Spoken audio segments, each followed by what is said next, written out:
disqualified. I am your technically triple, but in terms of this promotion, double predictions champion, Trevin. Joined as always by Beltless Caleb. I will beat the fuck out of you and make it look like an accident.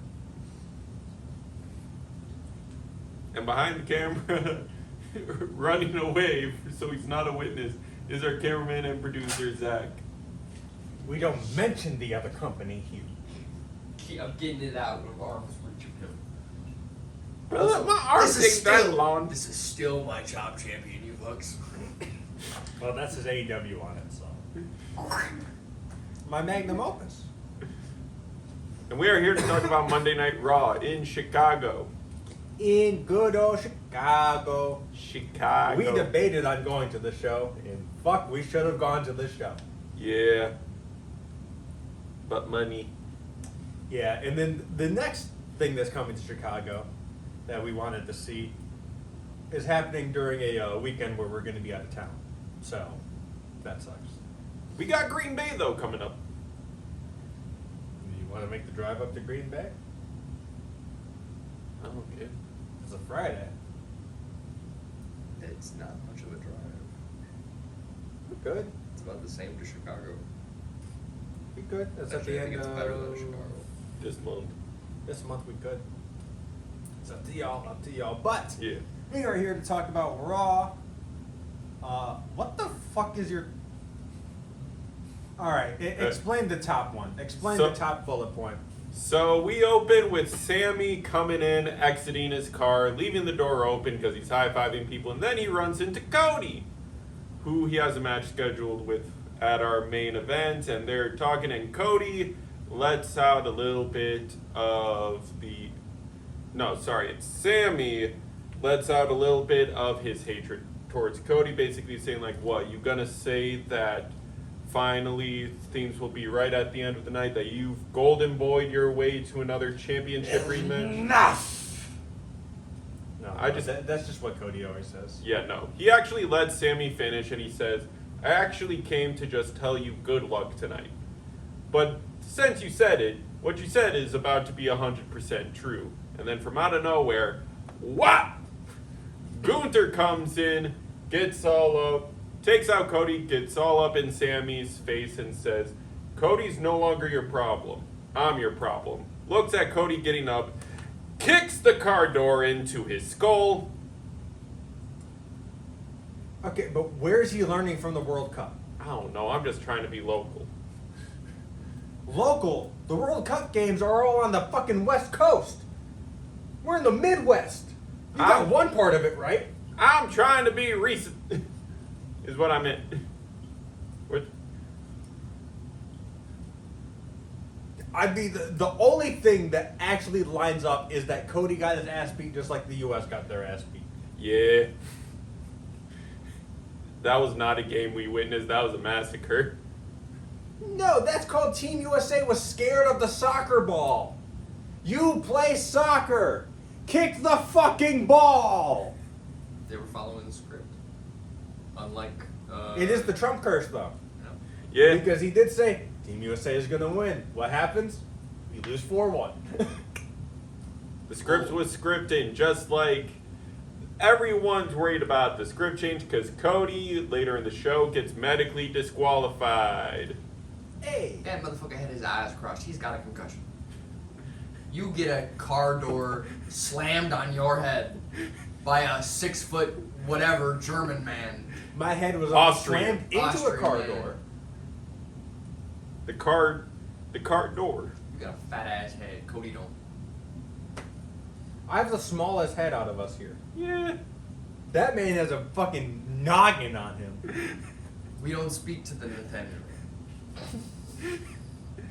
But anyways, Adam Pearce, at the time that Cody's medical disqualification is made official, goes to warn Sammy that the match is still happening. He's just working on finding him his opponent. Yo, why?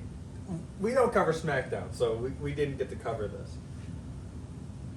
Why is Sammy defending it tonight on Raw when the championship and Sammy are both on SmackDown?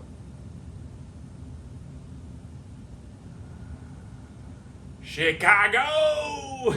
Yeah, Seth freaking Rollins is out here, and Yeah. he completely does not mention the Vision at all. Yeah. They are gone. He's done with them. Yep. It's all about Shield lore, pal. Yep. He's basically, well, first the crowd starts pumping CM Punk chants, and he's like, "Look, I ain't gonna blame you. This is his hometown. Y'all want him to be here. It'd be funny if he shows up." But I want to talk about SummerSlam, and I want to talk about Roman Reigns. Now look, I get it. Me and Roman have a lot of history, but y'all don't know everything. And he goes on to basically, Y'all don't know everything. The Shield debuted as a trio. No, we know that. Can you say the third man's name? Nope. Can you say the third man's name? Nope. No. So you're just going to keep alluding to the fact that there was a third man, but you're not going to say his name. So why even bring him up? but he goes on to basically state that Roman, from the formation of the Shield, was always the golden boy. He's the one they wanted to put on the marquee. He's the one that they wanted to become the top star. It was always about Roman. He was the chosen one. And Seth hated it. He's like, ever since I was a 5-year-old kid, I dreamed of being onto the top, and they try to stump me by putting me with the person who's supposed to take my dreams. So what did I do? I decided to put a chair in his back. And then everything fell into place until Roman's still one of the top dogs. And a comment he made pisses me off. It makes me want to vomit. He said a couple years ago, he makes 10 times more than me, but works 10 times less. And I hate it because the work should be its own reward. Yada yada. LA Knight. He comes out at some point. Yep. I don't know when he comes out, but he does come out for some fucking reason. This story does not involve LA Knight in the slightest, but hey, Nope. he has to be out here. Yep. And he comes out, gets a mic in his hand, and is like, "Look, Seth, nothing against you, but why are you here? Because you're trying to proclaim you hate people sauntering around like top dogs, not needing to do anything to get anything, when you're pulling the same trick as them all. You come out here last week going, 'Hey brother, what's up, brother? Hey little bro, hey big bro, hey, you want to have a match? Yeah, let's have matching haircuts, matching beards, all that. Let's have a title match at SummerSlam.'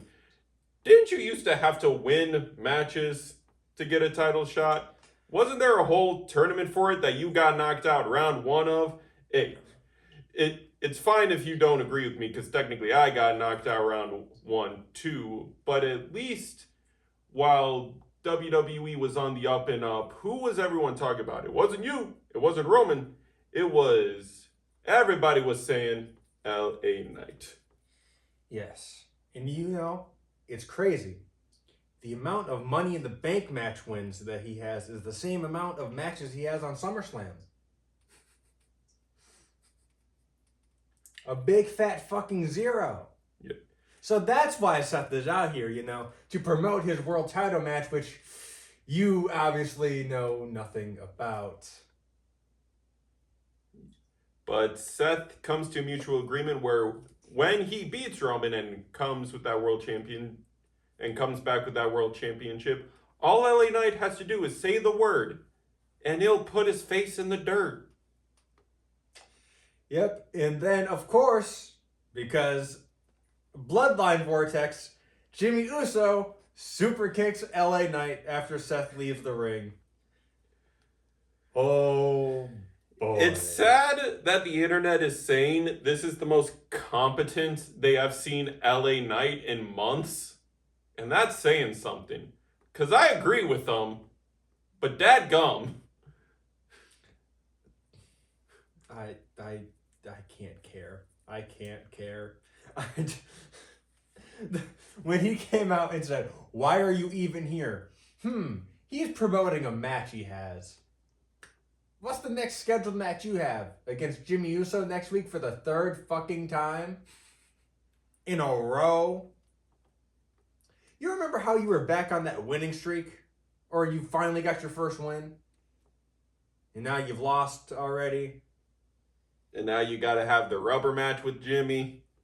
Hmm. Mm. So, the question is, LA, why are you here? To get super kicked by Jimmy. Yep, and get beat up by Jacob Fatu in the backstage segment. Yep. And that's LA Knight for the trying night. to sneak attack Jimmy during an interview, but Jacob Fatu is like, nah, family. Oh, and where's Jay? We don't need to talk about it. Yeah, maybe. But yeah, now, Speaking of rematches, oh my fucking god. Okay. I'll ask this question when we get to our main event. But it is the Vision taking on the Street Profits defending their WWE, or not WWE, just their World Tag Team titles. yeah. How they managed to get a mid-match out of the Street Profits. Because Austin Theory was the legal man for 90% of the televised match. Also, is Broad Breaker just a tag guy now because Obafemi snatched his chain? Yeah. Hey, you know what would help out everyone right now? They did this thing called the draft, where they moved people around. Because Braun could go be a top guy on SmackDown, where he's not underneath the shadow of Obafemi. Who literally casts a shadow over every room he enters. Yeah, not a lot happens this match. No. Docs has the One Piece fucking skull on his gear. Yeah. So before the Vision comes out, however, because it is a trend throughout this entire night that the champions enter first, because we have 3 championship matches tonight, and Which is stupid. yeah, all of them have the champions walk out first. Stupid decision. But, so, the Profits get out there, and then we cut to backstage where it is the Vision standing around Logan Paul, Braun Breaker, Austin Theory. They're getting interviewed before their match, and Paul Heyman walks up and is like, look, you lost the titles to the Profits 2 weeks ago. Seth Rollins is still walking around talking his crap. It's like, look, I wanted to apologize for how I acted with you last week, but I'm not going to. No, he didn't say that at all. Yeah. He said, look, either bring me a fucking title or don't come back. Yeah. That is literally what he said. He said, bring me a title or don't come back here at all. Yeah. Heyman's done. Lesnar's the only thing on his mind right now. Yeah, so we get to the match. It's a pretty nothing burger of a match, which is surprising because it's Profits. And you have Braun Breaker in there. Yeah. But, yeah, pretty much nothing happens till the end where Logan loads up the brass knucks. tries to hand him to Braun. Tries to hand them to Austin first. The ref catches it. Yep. Throws him out. He then, while the ref is getting rid of the first pair, throws a second pair to Braun Breaker. Gets on the apron so Braun can use them. Montez hits them out of Braun's hand. They land on the floor between Docs and Theory. Corner post, somersault pretty much from to take out Braun and to Braun. Yep, and Tez is winded from doing that.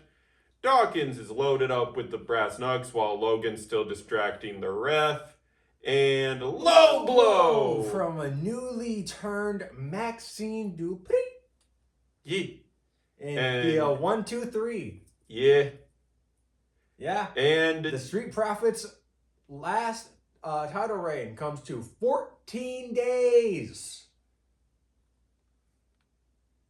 Thanks, I fucking hate it here. Yeah.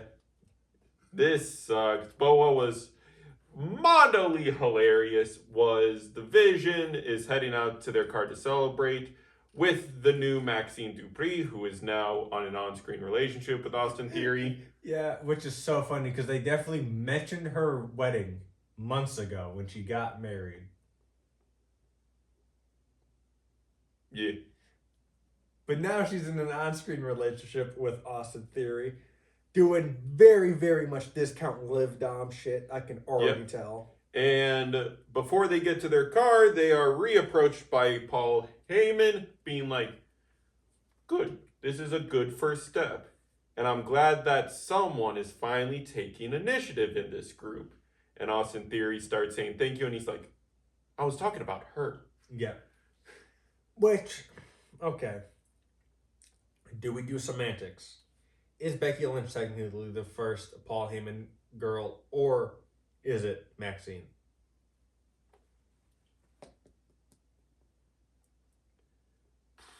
Good question. I could see an argument for Becky because she was supporting Seth, but she never really was part of a promo work with Heyman while Seth was affiliated. So it is literally how semantic do you want to get? All right. Well, then it's fucking Maxine Dupree is the first Paul Heyman girl. Interested to see where this goes. I guess I am just upset that. What was the point? Literally, so Breaker wasn't entering the steel cage with the belt. Cool. You want to know how to fix this issue? I know how to fix this issue. Just strip division.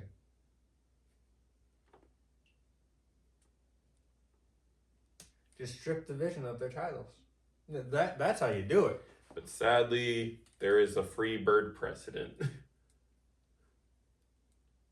I'm tired of this fucking place. Now we have Sol Ruka taking on Raquel Rodriguez defending Sol's IC championship. Decent match. Yeah. Not a lot happened. Yeah. Judgment Day tries to Judgment Day. Io Sky gets involved, levels the playing field. Yep. And Soul hits a Soul Snatcher for the 1-2-3. Yep. That's about all that happened.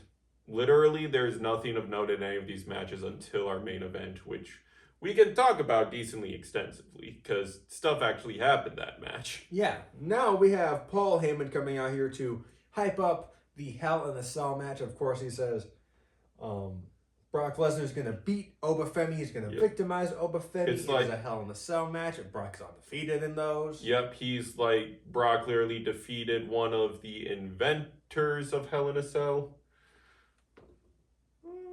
Undertaker. I wouldn't say inventor. Yeah. But, yeah. He had the inaugural match. That doesn't make him an inventor. Triple H is credited for helping invent the Elimination Chamber. Yeah. Chris Jericho is credited with helping invent the Money in the Bank match. I don't think Undertaker or Shawn had a hand in the Hell in a Cell at all. Yeah. But and of course he's hyping up, chucks the mic, but he's gonna immediately pick it back up because Yep. Oba Femi struts his way down to the ring. Imposing. Yes. Even in civilian clothes, this man is imposing. Yes. That we say it every time, but that man is a wrestler. Yeah, when you look up wrestler in the fucking dictionary, it should just be a picture of Oba Femi. Because that is what a fucking wrestler looks like. And he's also good on mic. Yeah. He basically says, look, I'm going to beat Brock Lesnar because I am the man that Brock Lesnar can't beat. I'm the mountain he cannot climb. Yeah. Heyman, we missed this part, but Heyman does bring up how Oba at WrestleMania proved Lesnar is beatable. Lesnar at Clash in Italy proved Oba is beatable. But now at SummerSlam, it is time to decide who is the true unbeatable monster. I swear to God, if they give this to Lesnar. Oh, yeah. Oba basically is like, look, I get it. We're 1-1.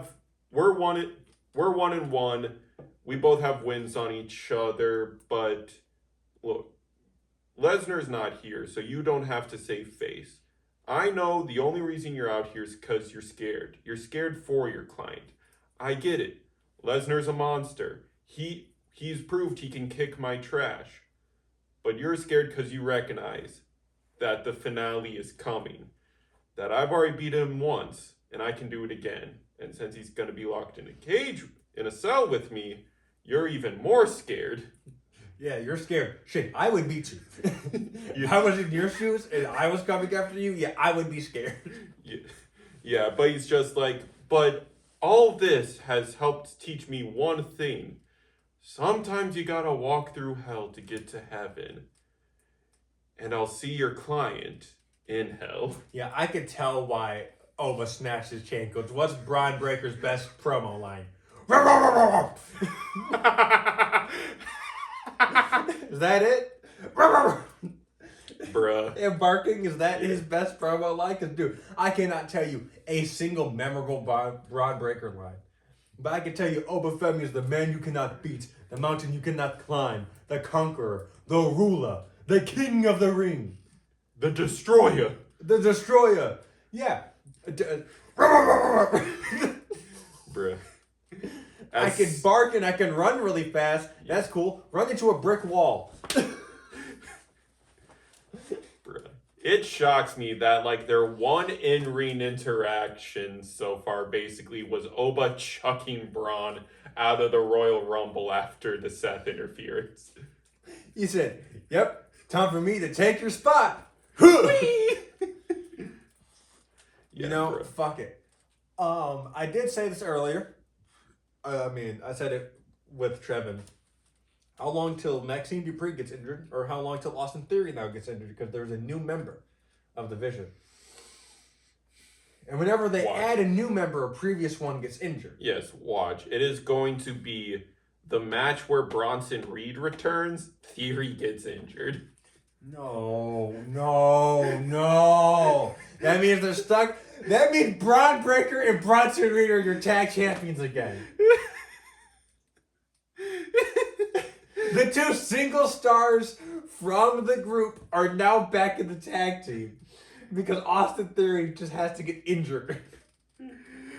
Buddy, I don't write the script. It seems like you do. Seems like you do, but now we have a useless tag team match because we have a 7-man gauntlet next week. So that 7-man gauntlet is Dragon Lee, Chad Gable, Ethan Page, Rusev, Javon Evans, Dominic Mysterio, Dominic Joe Mysterio, Hendry. and Joe Hendry. Yes. So we have to have 4 of these men in action tonight. Yes. Reminder that the gauntlet match is for #1 contendership to face Penta at SummerSlam. Yes, which I already thought Javon had, but because they definitely made it seem a couple weeks ago that he had it when he won that big match, and they were like, "This is putting you in line to face Penta," and then he never faced Penta Yeah. because they pivoted to a Rey Mysterio match, and now Rey Mysterio is injured again.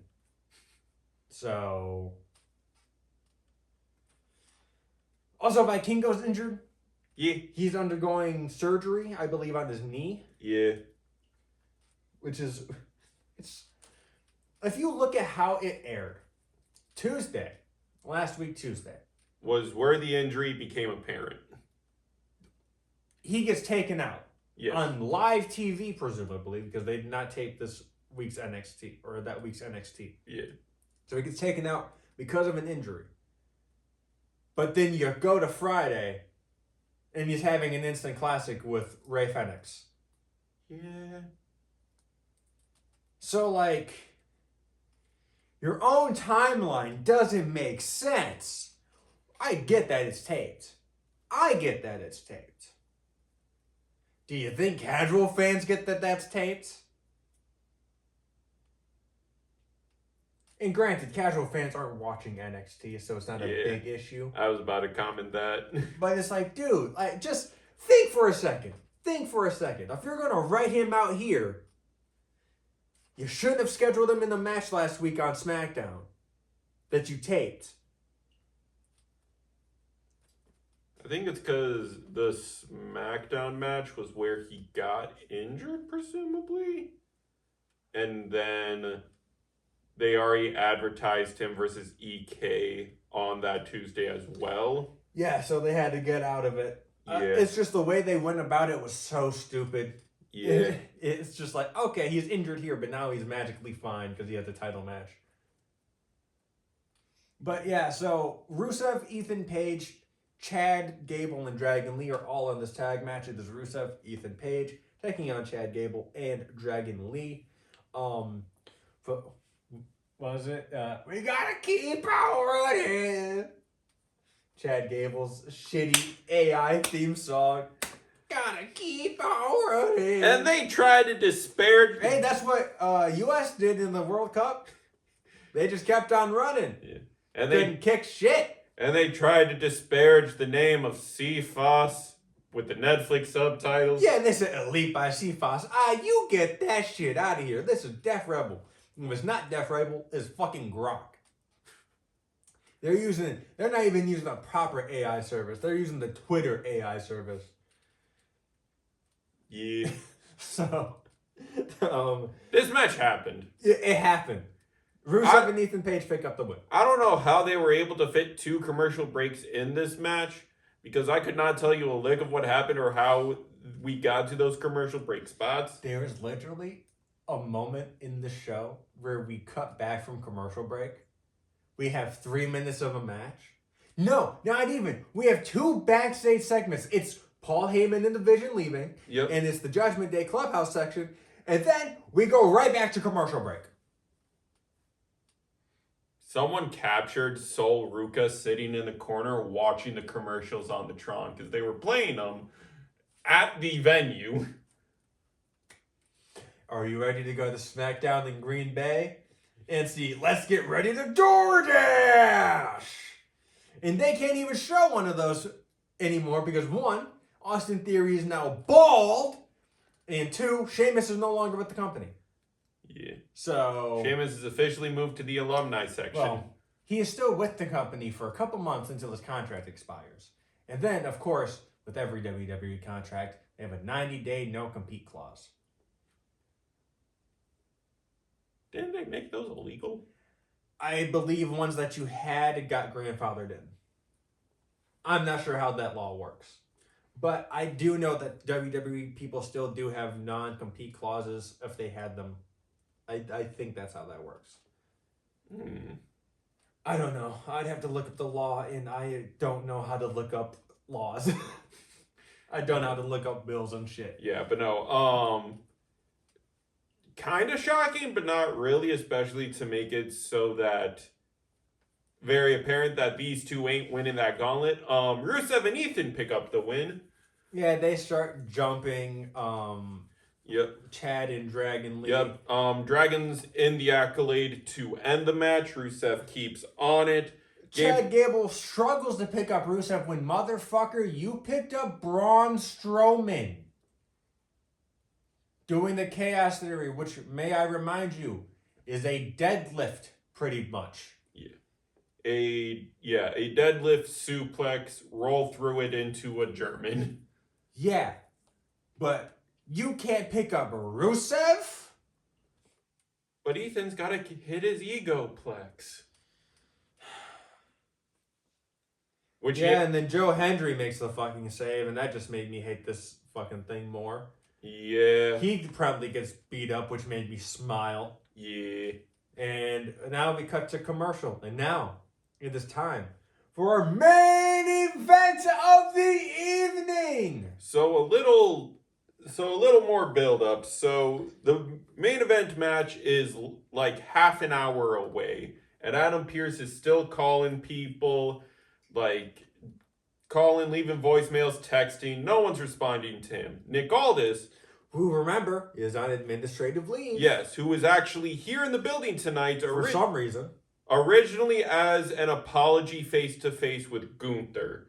But after Gunther's attack, Gunther got kicked out of the building, and they just let Aldis stay for some reason. But he approaches Pierce being like, how's the calling going?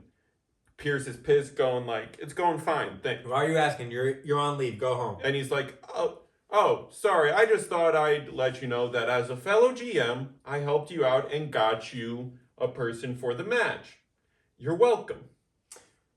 And I said, okay, I'm definitely reaching here. But you're welcome. Who has a movie coming out this year?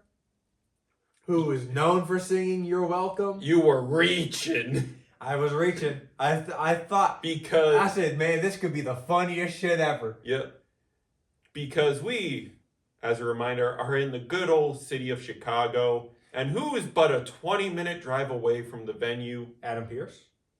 He's from Chicago. He's already here. Fuck. Who else is from Chicago? There's a lot of people from Chicago. No, we don't even get that right away. Oh, yeah. We get a garage door opening, and the man decides to show up to the venue ready to fight. He definitely took public transport in his gear. But yeah, the Second City Saint, CM Punk, is here. He is making his way down. They get a generational shot of Punk standing on the barricade, Sami Zayn looking absolutely pissed. And Punk he turns around like this. He looks like he got a good 8 hours of sleep. Yeah, my question. Why does Adam Pierce in kayfabe not have CM Punk's number? Or is not able to get a hold of him, but the opposing brand's GM is? You know Adam Pierce was doing the old way of calling and leaving voicemail, and Nick Aldis probably in kayfabe just texted him, "Hey, yo, you want a title shot?" And Punk saw He said he called him. So, I ask again, why couldn't the Raw GM get a hold of the Raw contracted superstar, and it had to be the SmackDown GM? I like my headcanon better. If Aldis was just being petty and decided to do the Gen Z way of texting. No. "Hey, yo." That's cool. You could live in your headcanon all you want. In the real world, why was the SmackDown GM able to get a hold of CM Punk before the Raw GM? Pettiness. Pettiness? Okay. Why do you hate your fellow Chicagoan, CM Punk? Why? Where's my goddamn electric car, Bruce? What the fuck?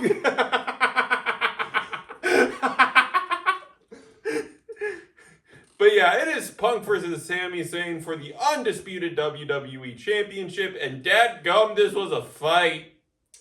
It goes how you think it would go. Yeah. Dude. Not to discredit Sammy or Punk, it does go how you think it goes, but dadgum, it was entertaining to watch. Oh, no, still. it was a very, very good match. Saw a couple move thieves. Yeah. Really close call. Sammy almost wins via roll up again. Yeah. Trying to repeat what happened at Night of Champions, and Punk, I get you've been hitting the gym and probably been doing some stretches. I didn't think you would get your leg that high to move thief the haluva kick. Are we watching the same show? That man delivered the haluva kick to the middle of the chest.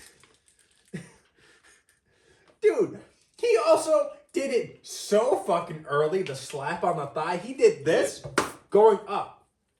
So, the fuck did that make contact with? I get that it's not your move. But fuck, that looked ugly. That looked like a Jey Uso spear. They bitch out Sami Zayn. Of course, he gets hit with the haluva kick. Gets hit with the GTS. 1, 2, 3. Yep. Good old... Mind you, he hit a haluva kick of his own. Hit 2 GTSs of his own. And Punk still didn't lose. Yeah. But Sami gets hit with 1 haluva kick and 1 GTS. I think Punk also moved the Exploder. He did. Yeah. Sami Zayn has a glass chin. Punk doesn't. They bitched Sami Zayn out. On tonight's episode, we had the end of a 14-day reign and the end of a 9-day reign. And I'm more mad about the 14-day reign. I'm sad for Sami Zayn, Like I said, the Night of Champions thing. I am interested in seeing what they do with this title run. What title run? It was a social media title run. It was longer than Drew's. It's longer than Kane's. Kane only held it for 1 day, which, hey, it could be worse. You could be Rey Mysterio and have a 2-day, or not even 2-day, 2-hour reign with the title. Just saying. Yeah, it's interesting. Everyone's speculating Fatal 4-Way at SummerSlam. I'm speculating before it's SummerSlam. I think they just do Cody v Punk, though. Yeah. And you have Sammy get his rematch at Saturday night's main event. Because you were mentioning, yeah, Saturday night's main event is coming up next week. And we only have no matches. And I said, no, we have one. Yeah, JD versus Danhausen. That's the only match confirmed. It is a week from Saturday that show is happening. Yep. We have at least 3 other matches to get on the card. Yep. He's speaking facts. And I am here to tell you, they do not give a fuck. No. I know they're BSing, they don't listen to the internet, because they acknowledge the internet does not give an F about Saturday night's main event. It was a fun experiment. It failed, just like LFG. And now we're doing, what is it, But Sunday night's main event in a couple but months? sadly, we have signed a 3-year deal with NBC, so we got to keep doing these shows. We're halfway through that deal. Thank F. We're about to be at the end of the Saudi deal. They're gonna negotiate something with them still. Oh, yeah, I know. Yeah, they'll probably downplay it till once a year, but there's too much money on the table to just immediately hop out, despite what the internet says. I know. But, yeah, Punk wins the WWE Championship. Yeah. I think the last person to have their last 2 matches be for World Championships was Edge. And that was in 2011? 2010? Yeah. I have mixed feelings about Punk winning. It's cool that he won. I'm happy that he won. It's cool that we're gonna see him on SmackDown for the first time since his return. But what the fuck does Sami Zayn do now? Cry, turn heel, cry some more. Because, like, that's just... And you took the pay... Speculation. You took the pay cut, too. And then they said, here, damn. Like, it was literally such a hotshot decision that marketing didn't have anything ready for Sammy winning the belt. Because marketing was upset with creative because they're like, you didn't give us any heads up that this was happening. We didn't have anything prepared. Well, you don't have to prepare now. Yeah. But yeah, that's it for this episode of Raw. Yeah, it does also add to intrigue as well because Punk's opponent for SummerSlam is not confirmed. Everyone's specking Cody still, but everyone's on the side of Cody probably ain't getting it back. But that means that the Crown Jewel match is going to be Punk versus either Roman and Seth, or Seth. Which is intriguing. Yeah, it's going to be Roman. Probably. Because they're really trying to build that Oba Reigns match. Yeah. But, yeah, like I said, that's it for this episode of Monday Night Raw. It was alright. A lot of meh. Yeah, the main event was good. Ending leaves us confused, but does not take away from the match. No. CM Punk returning, though, dude, Chicago is one of the only places that can sound like that. Yeah, dude. Anywhere besides Europe, no one besides Europe gets that loud. except Chicago. Like, that shit was crazy. I can only imagine what it was like in that building. But, yeah. I am Beltless Caleb. That is our double predictions champion, main roster, and NXT Trevin. Behind the camera, as always, is our cameraman and producer, Zach. Be sure to like, comment, subscribe, ring the bell 3 times as you know the match is over, and we will see you next time. Thank you for your time, and peace. Bye!